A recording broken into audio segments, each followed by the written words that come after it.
We're here to talk about something that you probably wouldn't think about for a hospital. We're actually going to be talking about a food pharmacy. Yes, I said food. We understand that the importance of food is just as important as medicine, and people don't have access to food in our area, so we really have done partnerships that I can't wait to tell you all about, and most importantly, for you to meet the wonderful people that work here. So should we go in and see?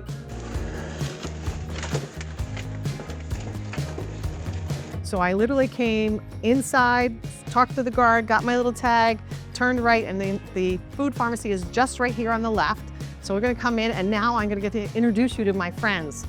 Donald, go ahead, I'll let you, it's great to see you again. I'm so appreciative, Trung, it's wonderful. Maria, as always, I can it's so good to see you. I'm so grateful to all of you. We have relationships with the two big food banks in South Jersey. This one for Bridgeton, and then Woodbury is... We also have Woodbury Food Pharmacy as well. So Trung, tell me how people get into this food pharmacy. If the patients do get our information from the food bank website, for example, they can give us a call. And it is kind of by appointment only, in that when they call me, I can direct them a time and day they can come in here. Yeah. Within our health system, we have referrals from all across the health system, from every department. We have community health workers such as Maria, Pop Health, and then provider offices, inpatient, outpatient dietitians, you name it. We do an assessment. From the assessment, we determine what their needs and their goals are.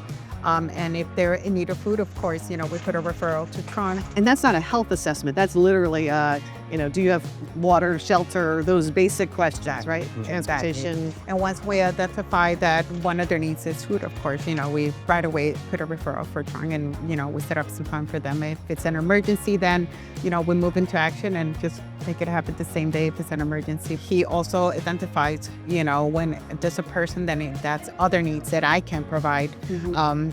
Such as either transportation, or if they're in need of clothing, or if they're in need of schooling, or whatever it is that the patient needs. And then we graduate them from the program, but they always know that they can always call back when they need anything. And when you say you graduate them from the program, you refer them to other, whether it be Complete Care or Gateway or the programs within the county or the local, just to make sure they get those things they need. Yeah, and sometimes even just filling out an application, because some people, it's hard for them to fill an application for housing. Or to do it online, it's complicated. Exactly. Right. And we can help with that. And then I assume that, some people come back every month, every week, whatever, so you're seeing them, so if something goes awry, again, you can go back and try and connect them with Maria. Yeah, so we build a good rapport with our patients, so we we're in contact with them, and if they have any additional needs outside of food, I absolutely can connect them with a social worker or community health worker like Maria. With our program, we wanted to make it specific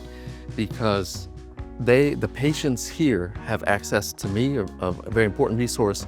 I can deliver nutrition education, nutrition counseling for any patients that come in for any chronic conditions and impact their long-term health. And for this round of our community health needs assessment from 2025 to 2027, it really is staggering to see more than 3/4 of the respondents from our surveys identify cost of living as the highest priority area for them. As far as it being the concern. And 75% when you think about that. More than 3/4, yeah. And it impacts everything. So if they can't afford to pay their childcare, if they can't afford to pay their bills, if they can't afford groceries, if they don't have transportation to get somewhere, prioritizing your health is not going to be the first priority. We're definitely making an impact because people are reaching out. Even after we work with them, they come back, they reach out, and they know that we're here for them. They know they can count on us.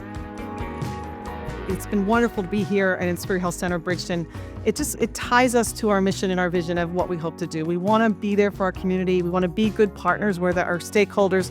And most importantly, we want to be able to help the people that we care for so much, our friends, our families, and our neighbors. So I'm glad you got to see some of the wonderful experts I get to work with every day and the people with such big hearts. Until we meet again, be well and stay safe.